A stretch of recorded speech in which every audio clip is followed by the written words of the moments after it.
até o verso 17. Apocalipse capítulo 2, o verso 12 ao verso 17. Glória a Jesus. O Senhor está em nosso meio.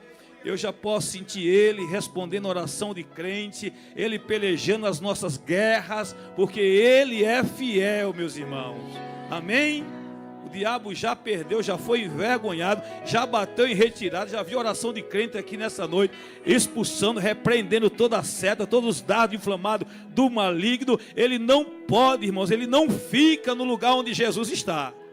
Se você está com Cristo, se Cristo está com você, você estando chegando na sua casa, o diabo tem que respeitar e tem que bater em retirada em nome de Jesus. Amém? 2, do verso 12 ao verso 17. Vamos ler como de costume, toda a igreja fazendo a leitura juntamente comigo, nesse texto bíblico. Vamos lá, 3, 2, 1. E ao anjo da igreja que está em Pérgamo, escreve: isto diz aquele que tem a espada aguda de 2 fios. Eu sei as tuas obras, e onde habitas, que é onde está o trono de Satanás. E retens o meu nome, e não negaste a minha fé, ainda nos dias de Antipas, minha fiel testemunha, o qual foi morto entre vós, onde Satanás habita. Mas umas poucas coisas tenho contra ti, porque tens lá os que seguem a doutrina de Balaão, os que ensinava diante dos filhos de Israel, para que comessem dos sacrifícios da idolatria e se prostituíssem. Assim tens também os que seguem a doutrina dos nicolaítas, os que eu aborreço. Arrepende-te, pois, quando não, em breve virei a ti, e contra eles batalharei com a espada da minha boca. Quem tem ouvidos, ouça o que o Espírito diz às igrejas. Ao que vencer, darei eu a comer do maná escondido, e dar-lhe-ei uma pedra branca, e na pedra um novo nome escrito, o qual ninguém conhece, senão aquele que o recebe. Amém?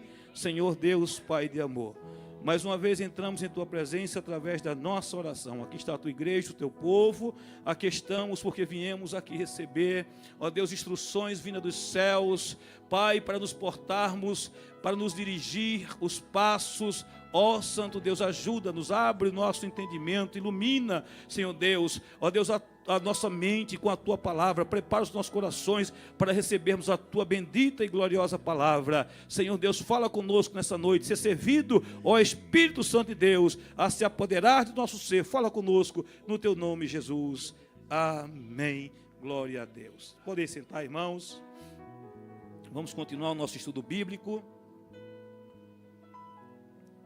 Estamos falando da mensagem de Jesus às 7 igrejas do Apocalipse, às 7 igrejas da Ásia Menor. Nós saímos ali de Pátimos, percorremos Éfeso, a semana passada Esmirna, e hoje nós chegamos lá na ponta, em Pérgamo, até descermos para o outro lado. Então hoje Deus certamente tem uma palavra aos nossos corações. Nós vamos falar dessa carta enviada à igreja de Pérgamo, a igreja da fé resistente e da tolerância perigosa, a igreja da fé persistente. Nós vemos nesse texto bíblico, na carta escrita para essa igreja, né? Mas da tolerância perigosa. E é bom entender, mais uma vez eu friso, que essas cartas, a mensagem de Jesus a essas 7 igrejas da Ásia, ou as 7 igrejas do Apocalipse, elas representam as igrejas de todas as épocas. Mas que igrejas são essas, Marciano? Quem são essas igrejas? Será que nós estamos falando, Abimael, do tempo, da instituição, ou nós estamos falando das igrejas individuais, que somos cada um de nós? Então veja, é óbvio que a ordem aqui, ou seja, a carta, ela foi direcionada ao anjo da igreja, ao pastor daquela igreja, a pessoa central daquela igreja, aquele que tinha o dever, a obrigação de zelar pelo povo, né, de preservar a mensagem de Cristo, a mensagem do Evangelho. Esse homem, é por isso que eu digo, meus amados irmãos, eu sempre gosto de frisar bem isso, que o corpo ministerial, pastor Ronaldo, normalmente ele vai ser aquilo que o seu pastor é. A verdade é essa. Quando nós formamos um corpo ministerial, ele vai ser aquilo que o seu pastor é. Se o pastor é um homem de oração, o corpo ministerial será um corpo que ora. Se o pastor ele é um homem que ama missões, o corpo ministerial também automaticamente chamará missões. Se o pastor daquela igreja é um pastor que gosta de estar nos trabalhos, frequenta os trabalhos, também o corpo ministerial acompanhará também o seu líder. E automaticamente a igreja verá o corpo ministerial, verá o seu pastor e irá também acompanhar esse corpo ministerial e o pastor. Então o pastor é uma figura importantíssima dentro da organização, dentro da igreja, do rebanho, né, para liderar, para pastorear o rebanho, porque a Bíblia, o apóstolo Pedro, ele nos diz o seguinte, que o rebanho é de Deus. Nós pastoreamos o rebanho do sumo pastor, que é Cristo. E nós um dia iremos dar conta. E ele diz que nós devemos pastorear, não como tendo domínio sobre a herança do Senhor, mas servindo como exemplo para a igreja do Senhor Jesus. Então, a carta ela é direcionada aos pastores de cada uma daquelas igrejas.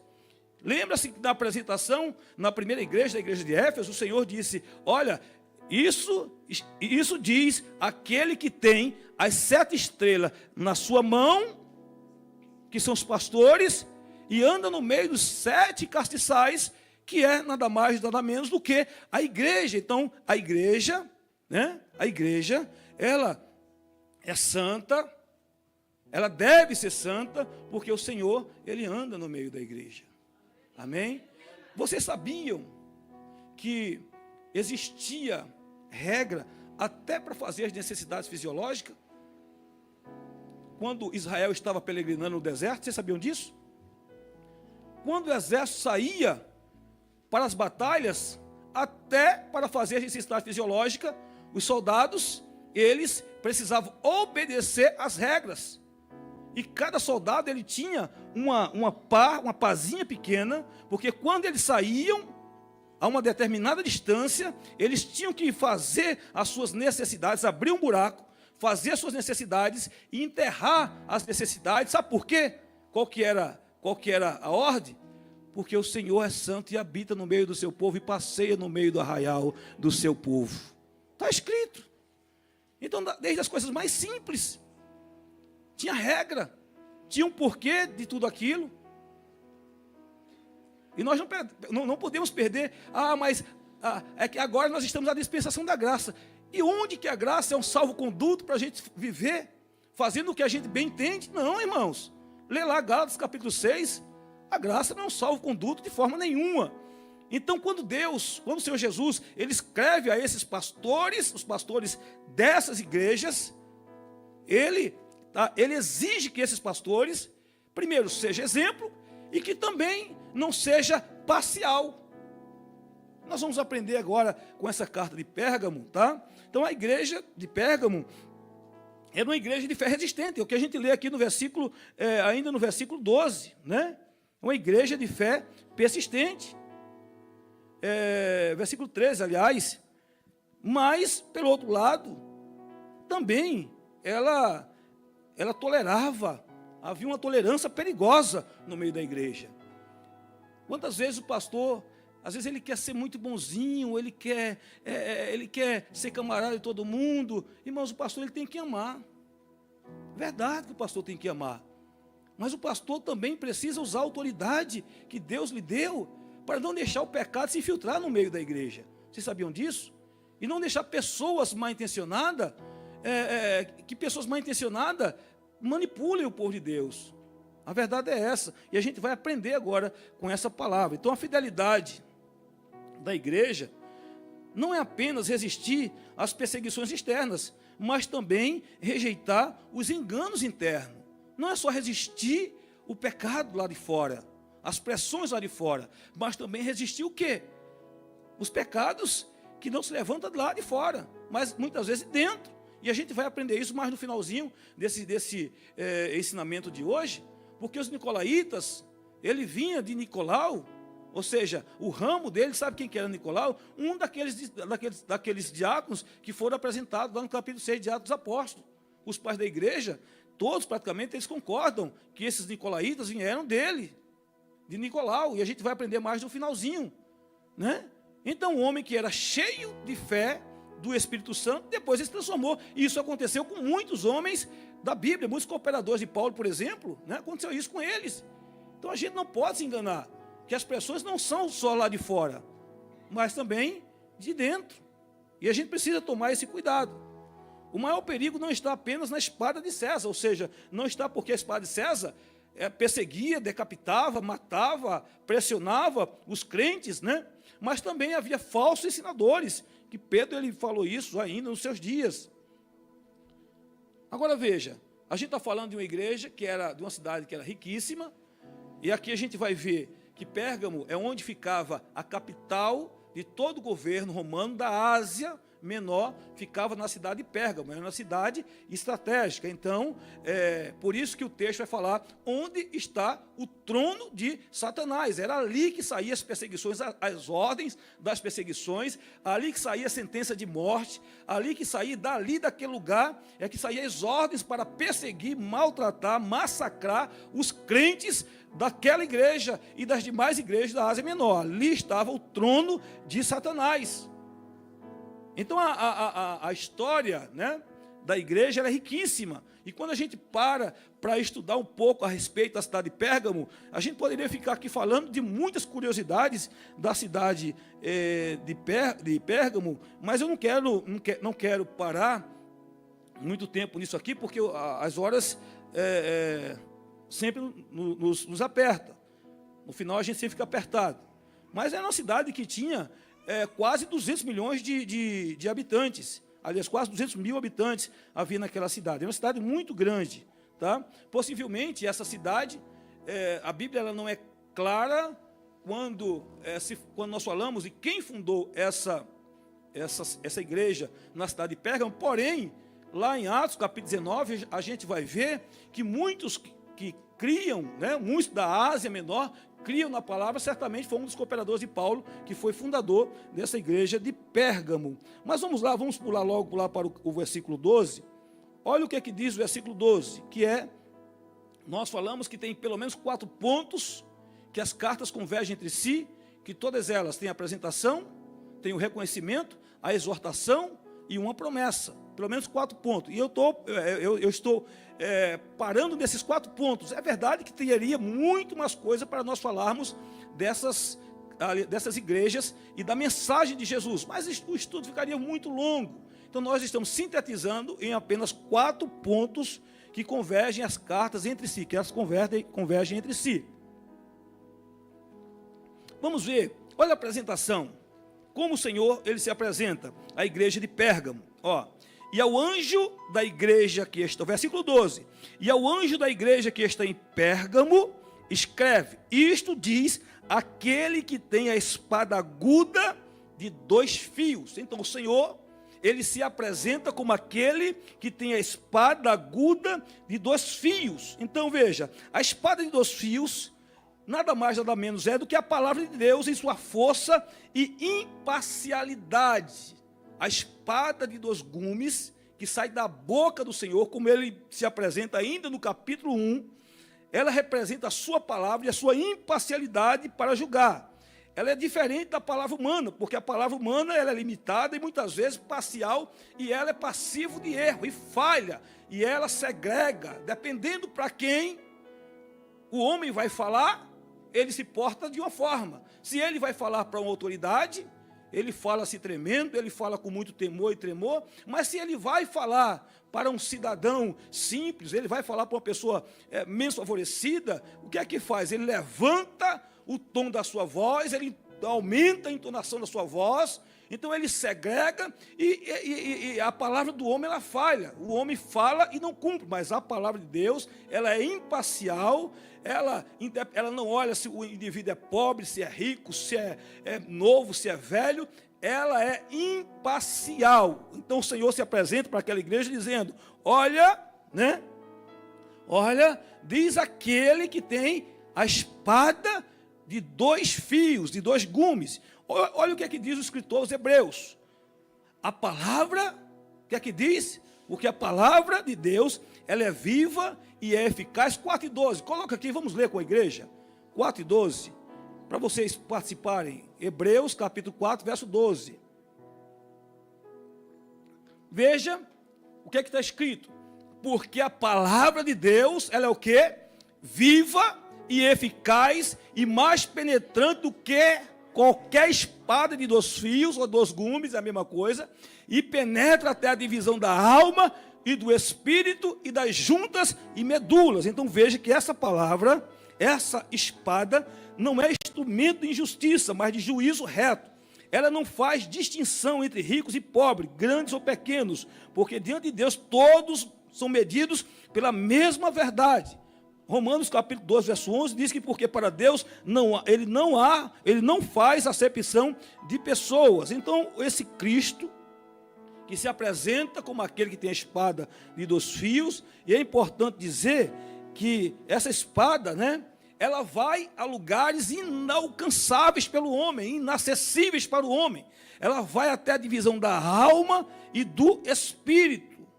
Então veja, o mesmo Cristo que fala à igreja de Pérgamo, é descrito em Apocalipse 1,16, que ainda na sua apresentação, né, no capítulo 1 ainda, ele diz o seguinte: da sua boca, quando João ele tem aquela visão, a visão do Cristo glorificado, nós falamos disso na segunda quarta-feira da série de estudos bíblicos.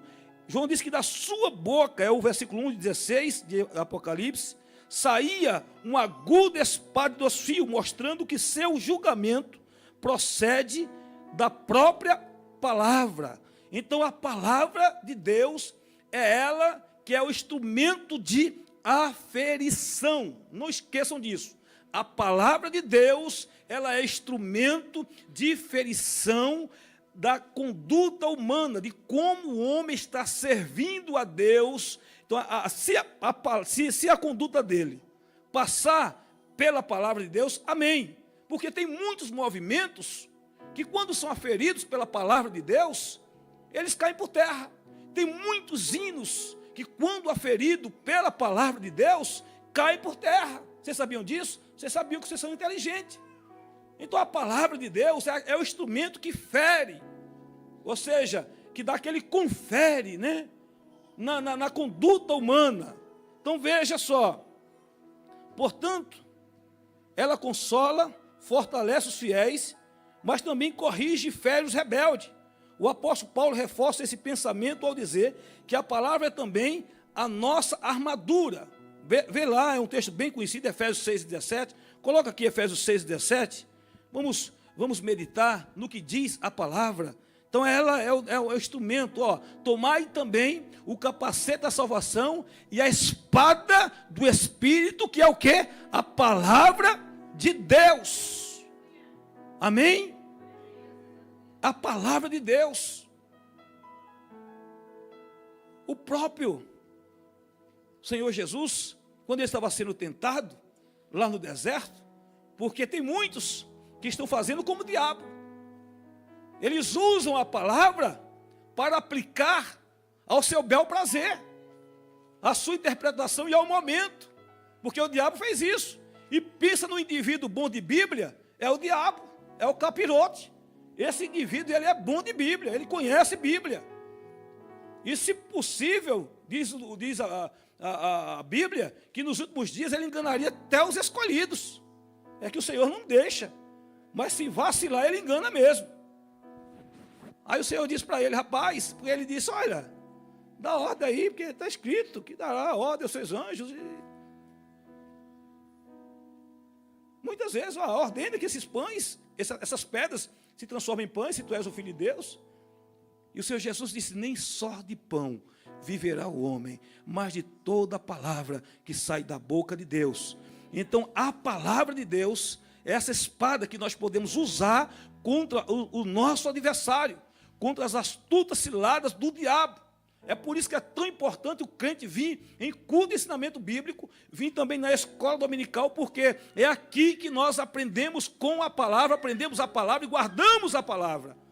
Por isso que o salmista, lá no Salmo 119 e o versículo 105, o que é que ele diz? Ele diz: olha, lâmpada para os meus pés é a tua palavra e luz para o meu caminho. É o que nós chamamos de farol baixo, farol alto. Lâmpada para os pés e luz para o nosso caminho. É a palavra. Escondi a tua palavra no meu coração para não pecar contra ti. Louvado seja Deus.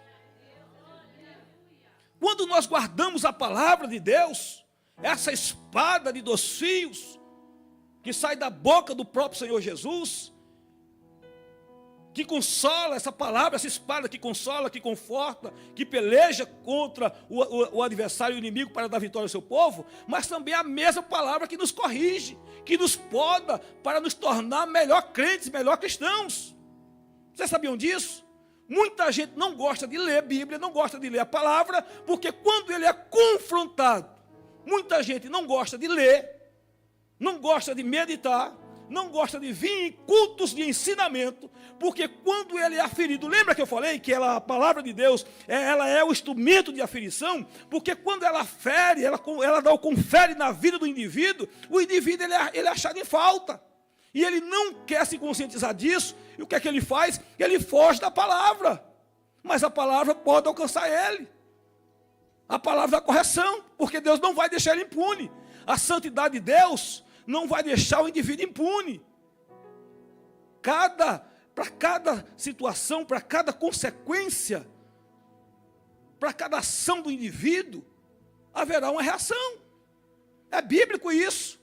Deus, ele não se deixa escarnecer, porque tudo que o homem plantar, ele ceifará, colherá. É bíblico, é o que está escrito. Ainda a semana passada, a irmã usou a expressão que o indivíduo lança a semente e nasce o quê? Uma árvore, sempre na sua proporção, bem maior, seja ela boa ou seja ela ruim. É por isso que o homem precisa fazer o quê? Ao ser corrigido pela palavra, ele precisa se humilhar, cair nos pés do Senhor, buscando a misericórdia de Deus, confessar os seus pecados, as suas falhas e buscar se alinhar com a palavra de Deus. Não existe outro caminho para a vitória do crente. Qualquer outro caminho, qualquer outro atalho é perdição. Há um abismo. Qualquer outro atalho que o indivíduo pegar, ele vai cair em um abismo. O caminho é Jesus, o caminho é a palavra de Deus. Não tem como fugir disso, irmãos. Não tem outro remédio na Bíblia. Seja do Gênesis ao Apocalipse. O remédio é um só. É Bíblia, palavra, Jesus. Amém? Glória a Deus. Vamos seguir aqui. Assim, Cristo apresenta-se à igreja de Pérgamo, não apenas como Salvador, mas também como juiz justo, que usa a palavra para defender a verdade, julgar o pecado e chamar o seu povo ao arrependimento. Foi assim que ele se apresentou à igreja de Pérgamo. Tá? Eu vou repetir, ó.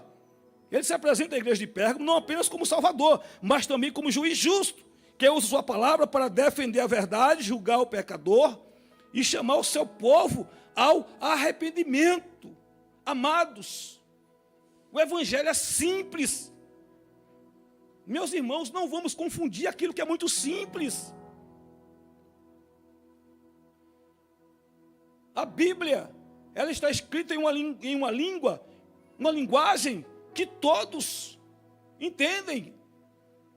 Há uma simplicidade muito grande do Evangelho do Senhor Jesus Cristo. Lembra lá de João Batista? Qual foi a mensagem que João Batista iniciou seu ministério pregando sobre arrependimento? Como é que Jesus iniciou seu ministério pregando sobre arrependimento? E a igreja? Ela precisa falar de arrependimento? Se a igreja deixar de pregar o arrependimento, irmãos, é uma igreja fadada ao fracasso. Se o líder não bater nessa tecla, mas infelizmente a verdade é que hoje as pessoas não querem ser confrontadas pela palavra, querem somente uma palavra, querem só usar a palavra, né, para decretar vitória contra o adversário, contra o inimigo, mas ela tem 2 fios. Muita gente só quer usar a palavra agora só para cortar para lá, mas na hora de cortar para cá, na hora de colocar o indivíduo no lugar dele, na hora dele ser corrigido, na hora dele ser confrontado, ele não quer, ele foge. Apertou aqui, eu vou para outra igreja. Eu vou para uma igreja, né, que não prega esse evangelho de confronto. Porque eu quero ir para a igreja, eu quero me sentir bem, eu quero sentar, eu quero me sentir muito bem, eu quero uma palavra que me tire daqui e me joga lá em cima. Mas a palavra, ela não pega o crente de baixo e joga lá em cima. Ela coloca o crente no centro da vontade de Deus. É o melhor lugar para o crente estar, é no centro da vontade de Deus. Onde é que nós estamos? Onde é que nós estamos? Será que estamos no centro da vontade de Deus? Aí quando o crente está no centro da vontade de Deus, ele começa a incomodar o inferno. Vem a retaliação, vem os levantos do adversário, lá de fora e de dentro. Não se engane. Porque os dias que nós estamos vivendo são os dias maus. O crescimento do mal dentro da instituição do reino visível de Deus. A religiosidade tem tomado conta de muitas instituições. A verdade é essa. Uma liderança tóxica que tomou conta das cadeiras onde deveriam estar os homens de Deus, as mulheres de Deus. Mas há uma liderança tóxica que olha só para os seus próprios interesses. E eles caminham direto para o abismo. Está escrito. Não sou eu que estou dizendo. Eu não estou inventando a roda. É o que está escrito na Bíblia. Amém? É difícil dar amém, mas dê amém em nome de Jesus. Nem que seja para animar o pastor pregar. Glória a Deus. Amados, o melhor lugar para estar é no centro da vontade de Deus. Se você está no centro da vontade de Deus, as demais coisas serão acrescentadas, viu, Elaine? As demais coisas serão acrescentadas. Está no centro da vontade de Deus? Viu, David? As demais coisas serão acrescentadas. Ele vai acrescentar. Eu só preciso buscar esse alinhamento. Essa palavra vai me colocar no lugar onde eu devo estar, onde eu tenho que estar. Se é que eu acredito nisso. Porque tem muita gente, tem muito líder, Mael, que não acredita mais nisso. Ele vive sob o quê? A égide da doutrina de Balaão, dos nicolaítas, e a gente vai aprender daqui a pouco. Infelizmente, a verdade é essa, irmãos, não tem para onde fugir. Cabra ruim. Os cabras ruins, que querem só fazer do evangelho um meio de vida. Quer tirar proveito do evangelho, mas se doar pelo evangelho, tomar sua cruz, 16 aí 24 lá de Mateus, Jesus disse, olha, quem quiser vir após mim, o que é que tem que fazer? Negue-se a si mesmo, tome cada dia a sua cruz e faça o quê? Siga-me. É evangelho de cruz, amado, não tem como fugir. Então Jesus disse aos seus discípulos, se alguém quiser vir após mim, renuncie-se a si mesmo, tome cada dia a sua cruz e siga-me. É isso aí, irmãos. Glória a Deus. Olha o versículo 13. Vamos correr aqui, versículo 13. Agora o reconhecimento. Eita, coisa boa. Se um copo de água, Marciano, que você colocou aqui, você não ficará sem galardão por um copo de água? Imagina o sacrifício de romper com o cansaço e chegar aqui. Culto não é sacrifício? Culto não é entrega? Quando a gente não consegue de jeito nenhum, a gente assiste pela live, né? Não é verdade? Mas o culto mesmo, não é sacrifício, não é entrega? Tem que ser aqui, porque muita gente acha que o culto, eu vou cultuar de casa aqui pela live. Tá, não, meu irmão, desculpa. O culto mesmo é aqui. Lá você, amém. Se você está numa situação bem adversa, e você não pode, porque tem crente que diz assim, vai ser transmitido, então eu não, vou ficar em casa, no sofá, de braço cruzado, às vezes deitado, enrolado numa manta. Que culto bom, né? Que culto bom, não é isso? Na próxima semana, saia dessa manta, saia desse sofá, saia daí, vê-se embora, senta desses bancos aqui, igual nossos irmãos chegaram aqui, amém, irmãos?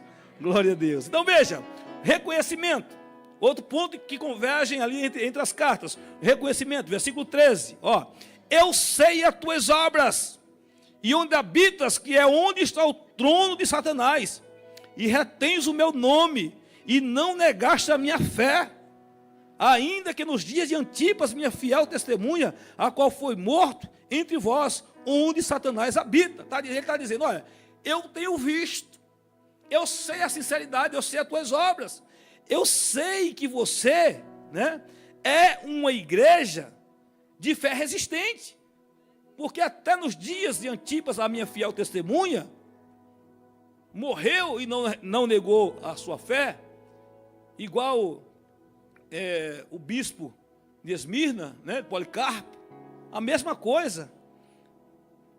Ele está dizendo, eu conheço a tua fé, eu sei que você tem uma fé resistente. Glória a Deus. Deus, Ele conhece as nossas obras. O Senhor vê não apenas o que fazemos, mas também as intenções que estão por trás de cada ação. Não há como esconder nada dele. Então, além de ver um Deus que João, ele disse que ele tem os olhos como chama de fogo, a espada de 2 gumes, Abimael, que sai da sua boca, que penetra até a divisão da alma e do espírito, que discerne os pensamentos e a intenção do coração. Então, irmã Maria, ele vê as nossas obras, mas ele vê também o quê? A intenção do nosso coração. E as nossas obras, elas serão provadas pelo fogo. Porque ter obra, Abimael, para ser visto pelos homens, quando passar pelo fogo, o que é que vai acontecer? Vai queimar como palha. Agora, se a intenção do indivíduo é justa, é reta, porque Deus, Ele pesa os espíritos, por mais que Ele não tenha tantas obras vistas pelos homens, ele será salvo, e aquilo que ele fizer tem um peso no reino celestial. Amém? Então veja, Apocalipse 2:2, ele diz assim, eu conheço as tuas obras, o teu trabalho e a tua paciência.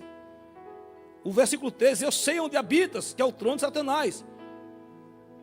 O Senhor está dizendo, eu sei que a cidade que você habita é onde fica o trono de Satanás, é onde está ali o governo romano, é ali onde está o centro de adoração ao imperador, é ali onde temos os templos de deuses pagãos como Zeus, outros deuses, está aqui logo no começo, é um panteão de deuses que ficava ali, e eu não quero falar desses deuses, eu quero falar de Jesus, mas era um lugar idólatra, um lugar terrível, e Deus está dizendo, o Senhor Jesus está dizendo, eu sei as tuas obras, mesmo habitando o lugar onde está o trono de Satanás, mas tu és fiel.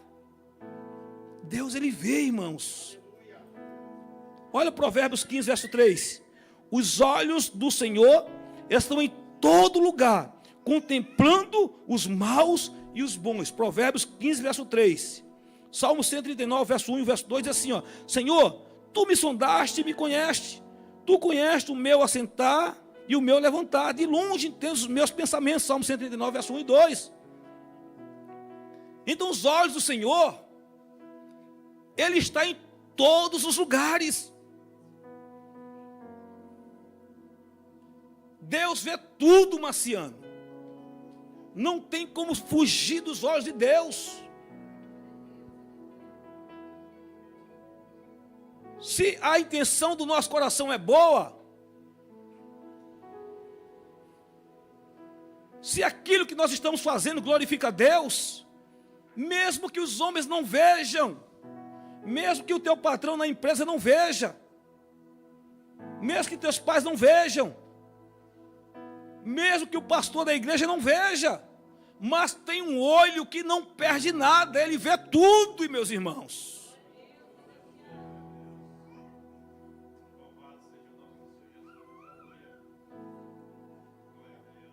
Ele vê o que é bom, mas também ele vê o que é ruim.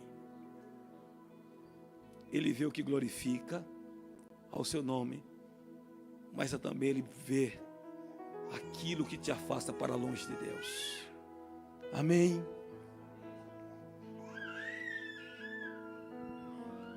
Deus, Ele reconhece a fidelidade.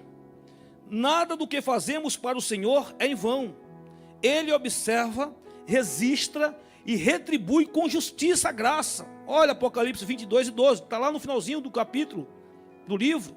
Eis que cedo venho, E o meu galardão está comigo para dar a cada um segundo a sua obra. Apocalipse 22:12. Meus irmãos, ele virá. E ele breve virá. Olha que promessa gloriosa, eis que cedo venho. E o meu galardão está comigo para dar a cada um segundo a sua obra. Então Deus, ele reconhece a fidelidade do seu povo. Deus reconhece a nossa fidelidade. Hebreus 6:10, porque Deus não é injusto para se esquecer da vossa obra e do trabalho e do amor que para com o seu nome mostrasse. Hebreus 6:10. Porque Deus não é injusto para se esquecer da vossa obra e do trabalho de amor que, a parte B, para com seu nome mostrastes enquanto serviste aos santos e ainda servis. Então Deus, ele reconhece a nossa fidelidade. Como é que nós estamos servindo ao seu nome? Como é que nós estamos servindo a ele? Meus irmãos, não vamos fazer nada para ser visto pelos homens. E Jesus, ele nos advertiu para a gente não ser como os fariseus, não ser como os hipócritas, fazer as coisas para ser visto pelos homens. Não precisamos disso, porque o nosso Deus, ele reconhece a nossa fidelidade. Se somos fiéis a Deus, ele reconhece. Glória a Deus.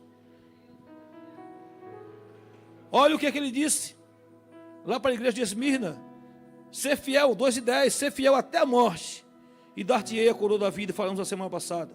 Devemos perseverar na fé, mesmo em meio às lutas, confiando que Deus não se esquece dos que permanecem firmes.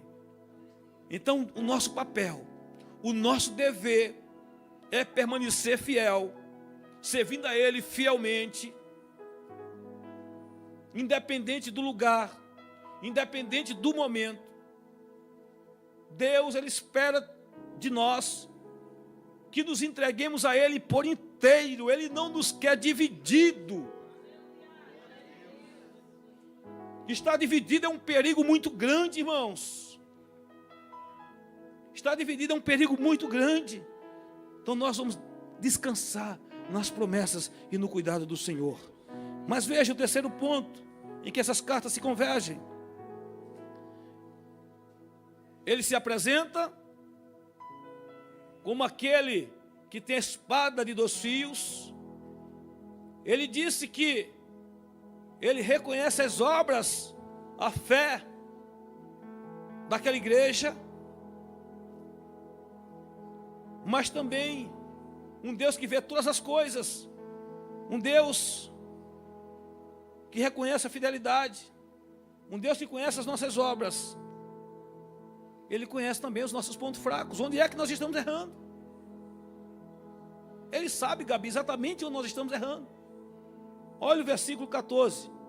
Mais umas poucas coisas tenho contra ti, porque tens lá os que seguem a doutrina de Balaão, o qual ensinava Balaque a lançar tropeço diante dos filhos de Israel, para que comessem do sacrifício da idolatria e se prostituíssem. Nós falamos já a respeito desse profeta, de um profeta que buscava o quê?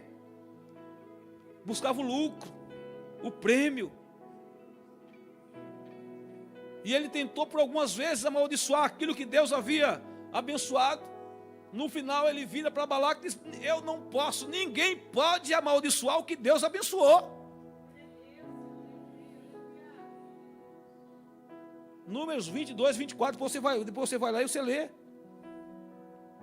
Como ele não conseguiu amaldiçoar o povo de Deus, Balaão orientou Balaque a usar outra estratégia.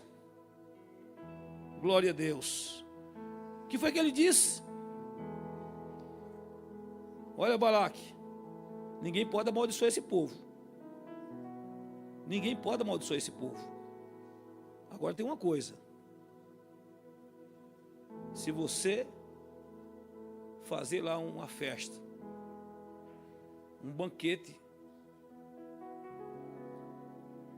aos vossos deuses, um banquete da idolatria, se você colocar ali umas moças para dar uma sapateada, sambar, pega as caveiras mais feias do inferno, pinta elas, deixa elas bem bonitas e põe lá no meio desse povo, seduz aí esse povo, põe lá umas mulheres bem sedutoras, põe uns varão aí bem sedutor, se infiltra no meio dessa homaiada toda aí, você vai ver. É somente eles se prostituírem com essas mulheres e comer da idolatria, que aí Deus vai amaldiçoar eles. Não deu outra. Sabe o que aconteceu? O Balaque fez do jeitinho que ele falou. 24 mil homens morreram. O juízo de Deus.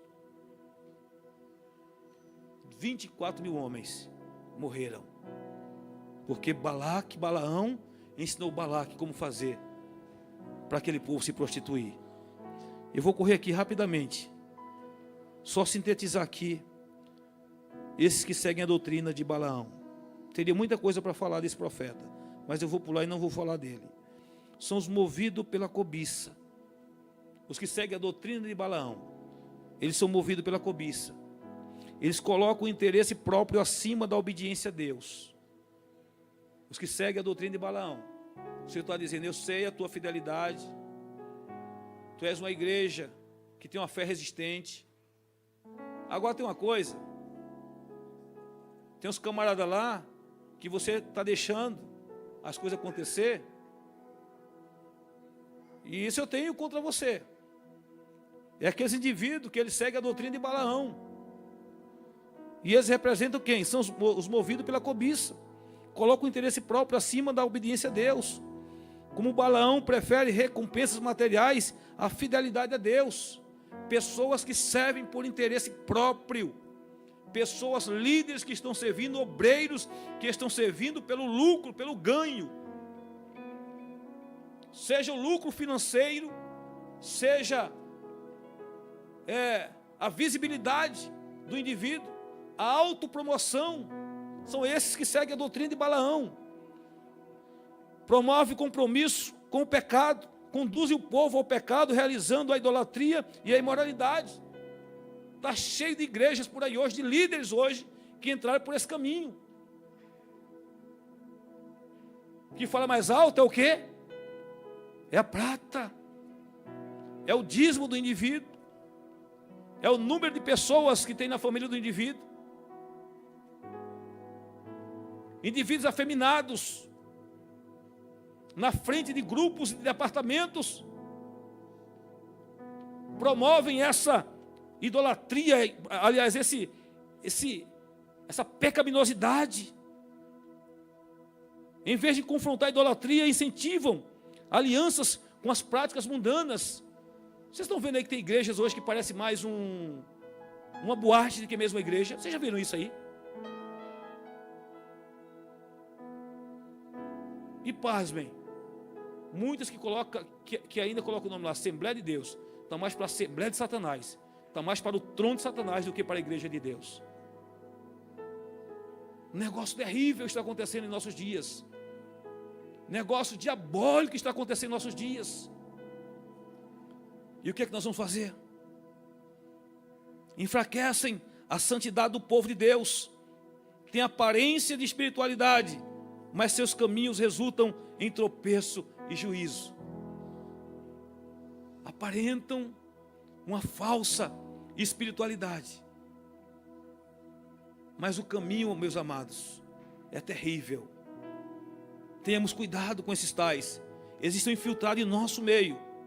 Usam a sedução moral e espiritual para corromper. Olha o que Pedro disse. Vamos colocar aqui 2 Pedro 2, 15, 17. Coloca aqui 2 Pedro 2, 15, 17. Vamos ler. Os quais, deixando o caminho direito, erram seguindo o caminho de Balaão, filho de Beor, que amou o prêmio da injustiça, mas teve a repreensão da sua transgressão. O mudo jumento, falando com voz humana, impediu a loucura do profeta. Estes são fontes sem água, nuvens levadas pela força do vento, para os quais a escuridão das trevas eternamente se reserva. É só até o 17. Vocês estão vendo? Se o pastor não abrir os olhos, pode ser que ele veja essas igrejas cheias, abarrufadas de pessoas. Talvez o pastor seja seduzido. Vamos mudar a nossa metodologia de culto. Porque a gente atrai essas pessoas para ouvir a palavra. Vamos fazer aqui um show. Vamos flexibilizar aqui algumas coisas. E começa a ceder o púlpito da sua igreja para esses movimentos. E é verdade que lotam mesmo os templos.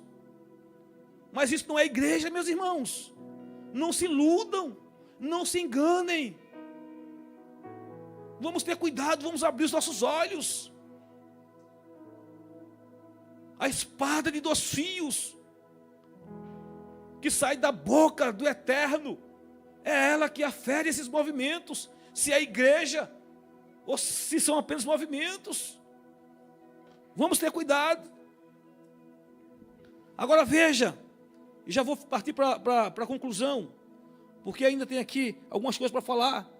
Os que seguem a doutrina dos nicolaítas, 2:15, é a sequência. Assim tens também os que seguem a doutrina dos nicolaítas, os que eu aborreço.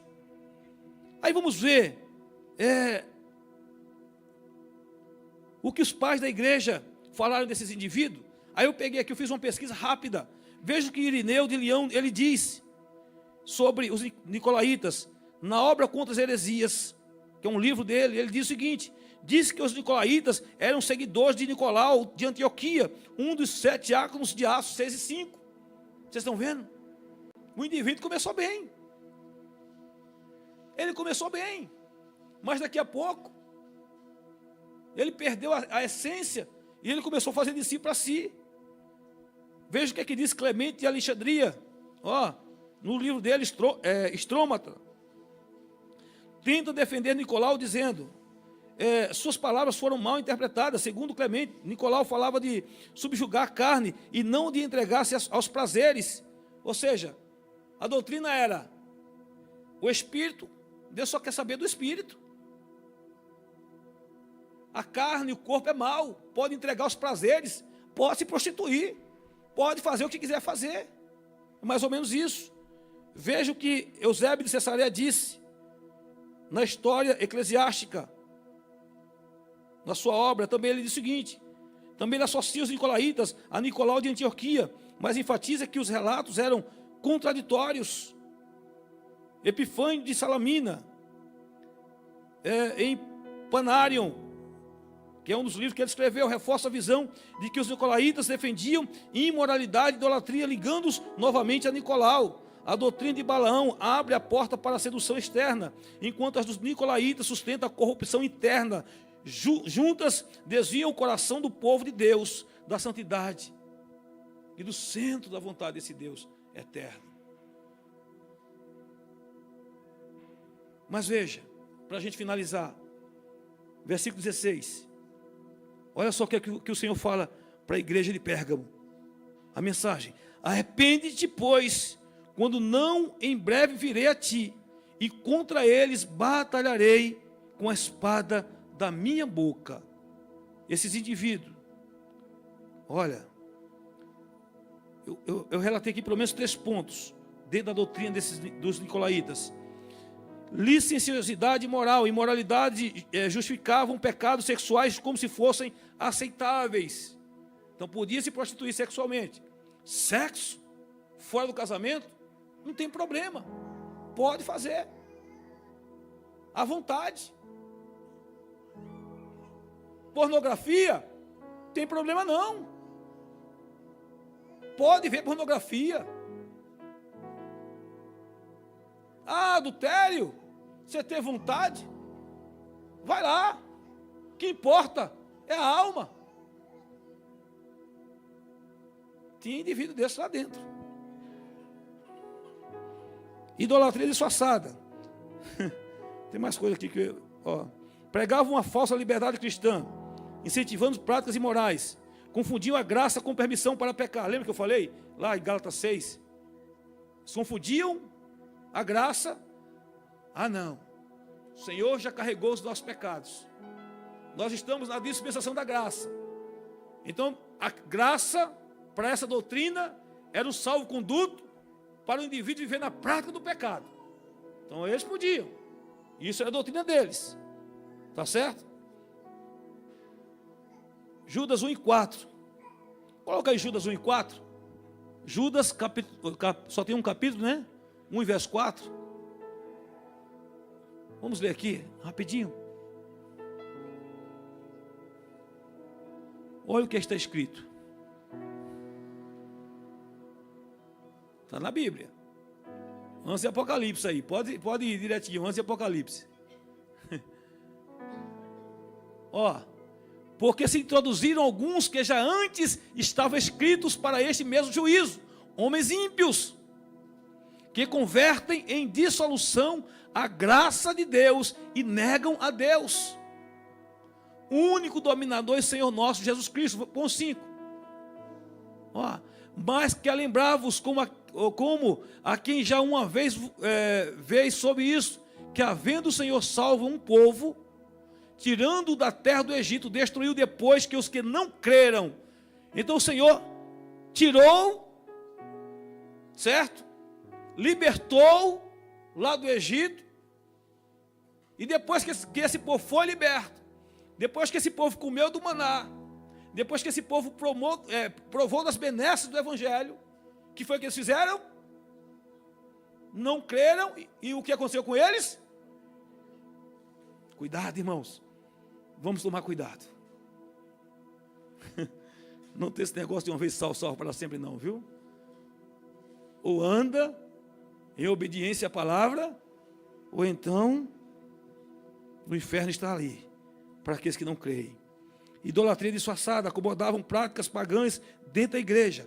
Irmãos, isso aqui é muito rico, porque tem muitas igrejas entrando por essa doutrina. Práticas pagãs dentro da igreja. É tanto barulho, é tanto movimento, é tanto rodopiado. Agora eles aprenderam um negócio que é no som do atabaque. Eles vão batendo no atabaque igual as igrejas, igual as religiões de matriz africana. E aquelas roupas rodadas e saem rodando. Na verdade, eles arrancam os bancos da igreja, igual o terreno mesmo de Umbanda mesmo.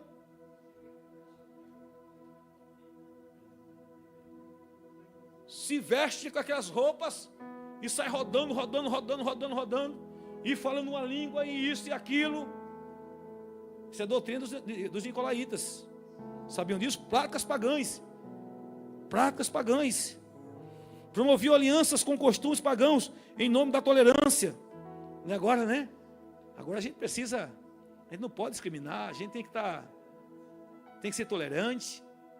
É ser muito radical. São extremistas. Cuidado nas igrejas que você está indo. Tenham cuidado. Eu vou parar por aqui porque tem muita coisa para falar. Mas depois, se for o caso, eu até cedo esse material para aqueles que desejarem. Deixa eu partir aqui, ó, promessa, mas veja a promessa. Versículo 17. Ó, versículo 17. Para a gente finalizar. Quem tem ouvidos, ouça o que o Espírito diz às igrejas. Ao que vencer, darei eu a comer do maná escondido. E dar-lhe-ei uma pedra branca, e na pedra um novo nome escrito, o qual ninguém conhece, senão o que recebe. Maná escondido. E eu fui buscar maná escondido, e tem muita coisa que fala sobre o maná escondido, mas muita coisa também muito fantasiosa, que não tem nada a ver. Mas eu listei aqui pelo menos Cristo como o verdadeiro maná. João 6, 48 a 51. Assim como o maná sustentou Israel no deserto, Cristo sustenta espiritualmente seu povo. O escolhido expressa o mistério da comunhão espiritual com Ele, reservado apenas aos vencedores. E eu teria que falar muita coisa desses vencedores para desfrutar dessa comunhão verdadeira com Cristo. Irmãos, não tem nada melhor do que servir a Cristo e servir fielmente ao Senhor. Não tem nada melhor do que servir ao Senhor, mas servir a Ele fielmente. Porque o indivíduo que vive brincando, ele peca hoje, aí ele diz assim, me arrependi. Aí ele peca de novo, aí ele diz, me arrependi. E ele vai brincando de pecar. Ele precisa criar vergonha na cara. Ele precisa tomar um posicionamento.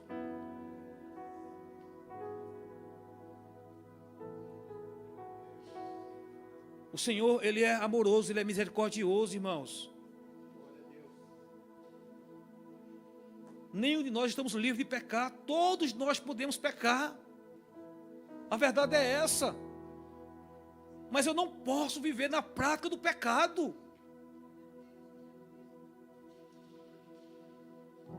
Eu não posso, Alexandre, viver na prática do pecado. Peca hoje, se arrepende hoje, amanhã peca de novo, se arrepende, peca de novo, vai pecando. Uma vida de pecado. Isso não agrada a Deus. O crente precisa tomar um posicionamento. Eu quero servir a Deus, ainda que custe a minha morte. Ainda que meu pescoço role. Mas eu quero servir a Deus. Não brinque com o pecado.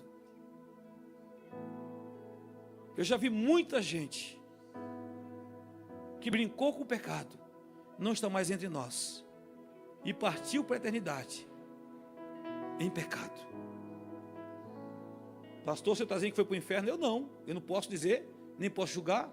A Bíblia não me dá o direito de julgar, mas quem julga é a palavra. É a palavra que julga. Na eternidade será revelado todas as coisas. Amém? Alimento celestial futuro. Outra visão conecta o maná à mesa escatológica. Vamos ler Apocalipse 19:9? Já vou finalizar já. Apocalipse 19:9. Coloca aí. E disse-me, escreve, bem-aventurado aqueles que são chamados à ceia das bodas do Cordeiro. E disse-me, estas são as verdadeiras palavras de Deus. Bem-aventurado aqueles que sentarão à mesa do Cordeiro. Então, provisão secreta e íntima com Deus. Maná, ligação com o maná, guardado a ligação do maná guardado na Arca da Aliança. Tem aqui as referências bíblicas, eu não vou ler mais. O maná escondido pode ser entendido como Cristo, o verdadeiro pão do céu, João 6,48. A provisão eterna reservada para os vencedores, Apocalipse 19:9. Alimento espiritual secreto dado hoje aos fiéis, Salmos 31, verso 19. A lembrança do maná guardado na arca, sinal da fidelidade de Deus, Êxodo 16, 33 a 34. A plenitude da ceia do Senhor, antecipando o banquete eterno, 1 Coríntios 11, 26, que a gente lê todos os meses, Apocalipse 19:9. Agora uma pedra branca. Principais interpretações teológicas sobre essa pedra branca. Símbolo da absolvição ou justificação.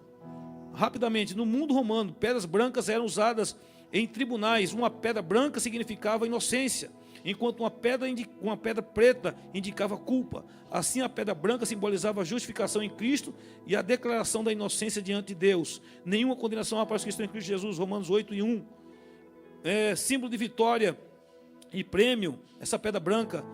São muito simbolismo dessa pedra branca. Qualquer coisa, semana que vem eu volto a falar um pouquinho só dessa pedra branca, porque as horas já não me permitem mais.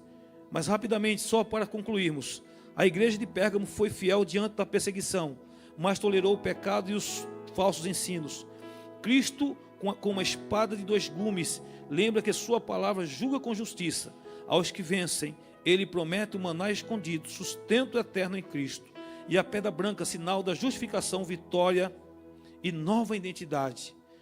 Não basta resistir por fora, é preciso permanecer puro por dentro. Resistir por fora é importante, mas o mais importante é permanecer puro e limpo por dentro. Amém? Fique de pé em nome de Jesus, que eu quero pedir para o pastor Ronaldo vir aqui orar com a igreja do Senhor Jesus. Amados, eu iniciei esse ensinamento dizendo que nós estamos em guerra. E é verdade, nós estamos em guerra. E o adversário, ele tem avançado na vida de muitos de nós. A verdade é essa. Mas há poder no sangue do Senhor Jesus. Nós estamos orando e consagrando em favor dessa igreja. Eu não estou sozinho. Tem mais irmãos nossos aqui que estão orando e jejuando em favor dessa igreja. O diabo, ele não vai prevalecer contra as famílias dessa igreja. As famílias dessa igreja, elas receberam uma herança prometida àqueles que foram chamados e separados por Deus. Nós recebemos essa promessa. Olha, Abraão, em ti, na tua semente serão benditas em Cristo, irmãos. Nós somos benditos no nome do Senhor Jesus. O diabo já perdeu essa guerra.